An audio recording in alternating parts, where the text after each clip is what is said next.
dead tissue. So, as we mentioned, DVA is a connection between the proximal arterial and the venous outflow. The methods, as was discussed, is superficial venous ligation, the deep surgical venous ligation, the hybrid DVA, and my focus is purely percutaneous DVA. I will also the critical ischemia and effect on patient.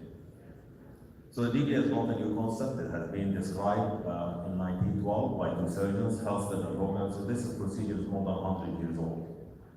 It involves shunting of the arteries to a healthy venous outflow. The problem with the early surgical attempts is there were always these draining veins which steal the blood away from the limb.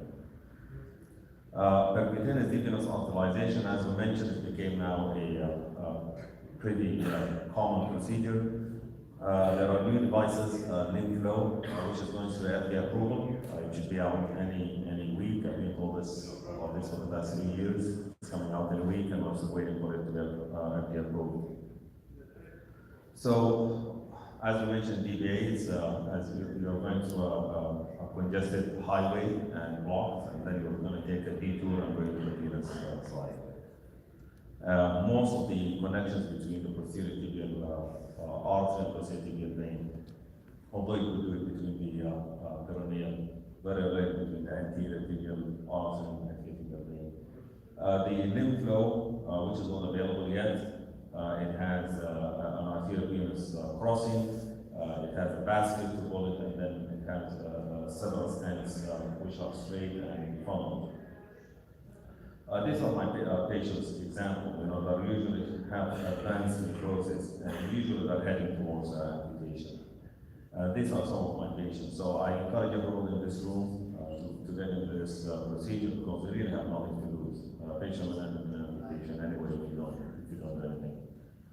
I'll give an example of an 82-year-old male, PVD, hypercholesterolemia, AFib, multiple bilateral nonlinear wounds, and this is how they feel like, pretty dry, no blood whatsoever.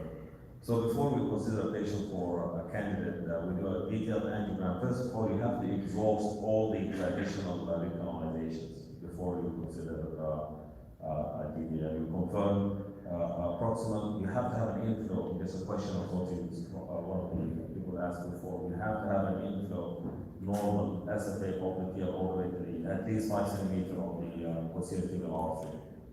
And as we mentioned earlier, you have to have a good ejection fraction.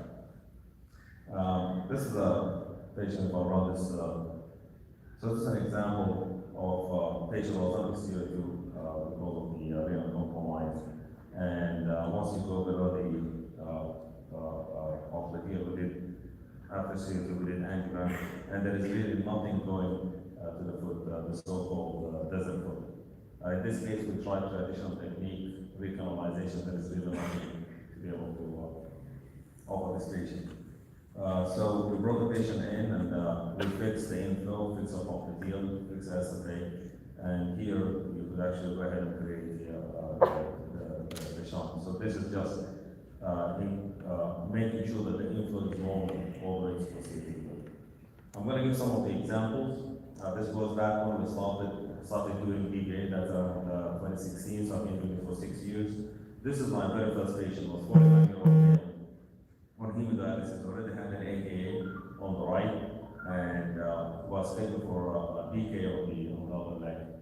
So I did my angiogram, and there was nothing to offer, and the patient was going to go for an amputation, and I went and was chatting with one of my colleagues, and they have been starting this DVA in Europe, and I said, no, I have to try this. So I called the podiatrist and said, don't amputate the leg, I think we have something to offer this patient. That was 2016. This is how the foot looks like, pretty dry. The patient already had a transmitted tonsil. My very first experience, antegrade access, and here I tried to use the Outback. At the time, the Pioneer was over here. The problem with the Outback, the needle is very small, so we struggled quite a bit with this case. Eventually, we were able to stick and create the this will work. So after we cross, we put a vibe on, and We were able actually to save this patient that the patient was taken to the OR, and the podiatrist called me from the OR and said, I cannot stop the bleeding. It was very vascular, and eventually the patient healed, and this is how they looked like several months later, and he kept his leg, and I think he expired 5 years later, 2002, from cardiac problems. Second patient, 82-year-old, extensive wounds, has also renal compromise, stage 3 to 4, low creatinine, and this is amputation picture, second is necrotic, with nothing with CO2. And this is, try to see if I can run this faster. We try to do traditional techniques and recanalize the tibials, and there's really nothing coming to the foot.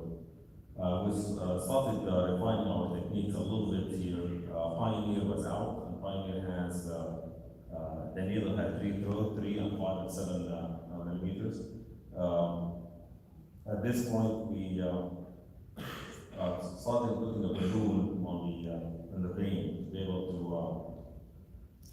create a little bit of a body. That's our new technique, and we started doing several DVA, inflating the balloon in the vein, and now the vein has a body to it, and then we're sticking with the Pioneer and made the procedure a little bit less painful.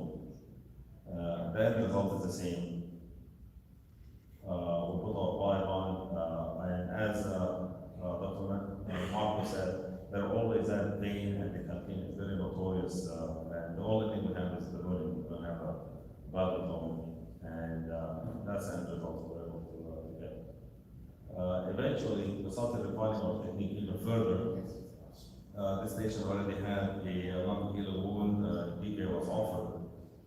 This is a patient I mentioned earlier. We did one leg and went really well, and the family said they want the other leg, don't do it.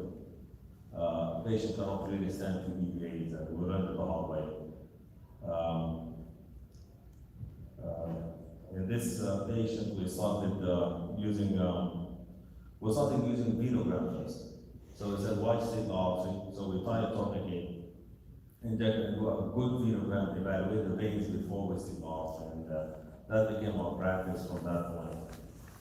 And what we found in this at this time is we could actually use the gunsight technique. A lot of people are fighting over who invented this. This has been done for 20 to 30 years in the liver, so this is an old technique done for tips. We just transfer it to the leg. And from this point, we are using the gunsight technique for every single patient. We exclusively using gunsight technique, which was shown earlier. Makes it really simple and really less expensive. Obviously, you're still using firearms, which are expensive, but it's the same needle used for the access, the femoral used for accessing to the gunsight. I'm just going to go over a couple of gunsight techniques here, just to show you it's not difficult at all. You can access from the antigrade. You put your 2 needles, access with a wire, put a B18, make sure the B18 is what I call equidistant. Like once you pull it down from the antigrade to proceed to your vein, you want to have the same length because you loop it out from the femoral approach. And from that point, procedure is straightforward. I'm going to just skip to the last station I've done. This is a retired physician, and I think 3 of his kids are all physicians, so it was a highly stressful procedure. It was an inquisition from all of them asking us, because they came from a different town, for us, so that they, to get this DVA procedure. It's stage 4, non-healing ulcer, Rutherford 5. So we started the procedure here, it's me and my partner. And it was going forward relatively well, getting access into the artery as you see here, getting access into the posterior tibial vein, crossover, and we got to this point. We put our 2 snares. Everything really was going well, and then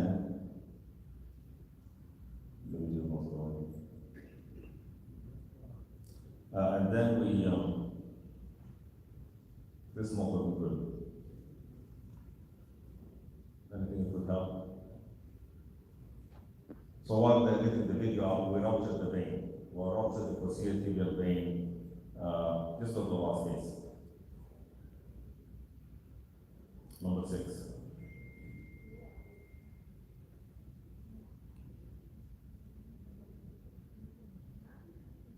Yeah, over to number 6. The other 6.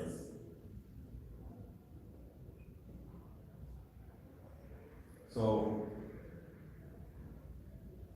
we ruptured the vein. We're trying to create the DVA. I think it's vision again.